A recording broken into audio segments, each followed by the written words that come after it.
بسم اللہ الرحمن الرحیم۔ شیخ سعدی رحمۃ اللہ علیہ اپنی کتاب گلستان سعدی میں ایک خوبصورت واقعہ بیان فرماتے ہیں۔ آپ فرماتے ہیں کہ میں ایک سفر پر جا رہا تھا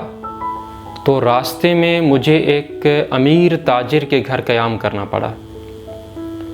اس کا عالیشان بنگلہ تھا اور اس بنگلے میں دنیا کی ہر چیز موجود تھی۔ آپ فرماتے ہیں کہ اس کی عمر 70 سال کے لگ بھگ تھی۔ شام کے وقت جب ہم کھانے کے دسترخوان پر بیٹھے تو میں نے اس تاجر سے پوچھا کہ اب آپ کی آگے زندگی کا مقصد کیا ہے؟ تو اس تاجر نے کہا کہ میں پوری دنیا گھوم چکا ہوں، دنیا کے سارے ممالک میں دیکھ چکا ہوں، لیکن اب میرے دل میں صرف ایک حسرت ہے کہ میں ایک تجارتی چکر لگانا چاہتا ہوں، اس کے بعد اپنے ملک میں ہی پوری زندگی گزار دوں گا۔ شیخ سعدی رحمۃ اللہ علیہ نے پوچھا کہ آپ کس ملک کی طرف جانا چاہتے ہیں؟ تو اس تاجر نے کہا کہ میرا ارادہ ہے کہ میں ایران سے سامان لے کر چین کی طرف جاؤں گا، اسے چائنا میں بیچوں گا، پھر چائنا سے برتن خرید کر روم کی طرف جاؤں گا، انہیں روم میں بیچوں گا، پھر روم سے ریشم خرید کر ہندوستان جاؤں اور اسے ہندوستان میں بیچوں گا، پھر ہندوستان سے لوہا خرید کر حلب کی طرف جاؤں، اسے حلب میں بیچوں گا، پھر حلب سے آئینہ خرید کر یمن کی طرف جاؤں گا، اسے یمن میں بیچوں گا،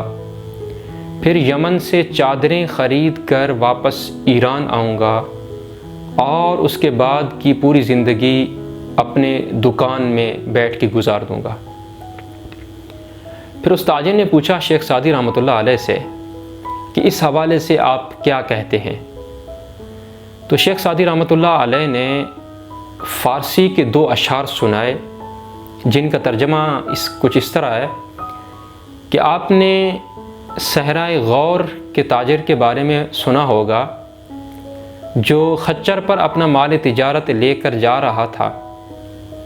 خچر نے اسے گرایا اور تاجر وہیں پر مر گیا اور اس کا پورا سارا مال تجارت جو ہے وہ وہیں پر پڑا رہ گیا، اور مال تجارت زبان حال سے یہ کہہ رہا تھا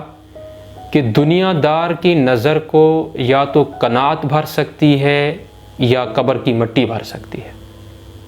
تو آپ نے یہ اشعار سنا کر اسے ایک سبق دلا دیا۔ شیخ سعدی رحمۃ اللہ علیہ نے ان اشعار میں جو مفہوم لیا ہے، جو موضوع لیا ہے، وہ نبی کریم علیہ الصلوۃ والسلام کی ایک حدیث سے لیا ہے، جس میں نبی کریم علیہ الصلوۃ والسلام نے فرمایا کہ اگر ابن آدم کو ایک سونے کی بستی دی جائے تو یہ خواہش کرے گا کہ اس کے پاس ایک اور وادی ہو، اگر اسے 2 وادیاں دی جائیں تو اس کو وہ خواہش کرے گا کہ اس کے پاس تیسری وادی ہو۔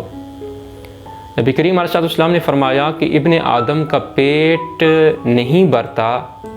سوائے مٹی کے، یعنی کہ جب تک وہ قبر میں نہیں جائے گا اس کی خواہشات کا سلسلہ ختم نہیں ہوگا۔ تو خواہشات اللہ تعالیٰ نے جب ہماری فطرت میں رکھی ہیں تو خواہشات کو صحیح طرح سے استعمال کرنا اور خواہشات کو کم سے کم اور محدود رکھنا، اسی میں ہمارے خوشی بھی ہے اور اسی میں ہماری زندگی کی کامیابی بھی ہے۔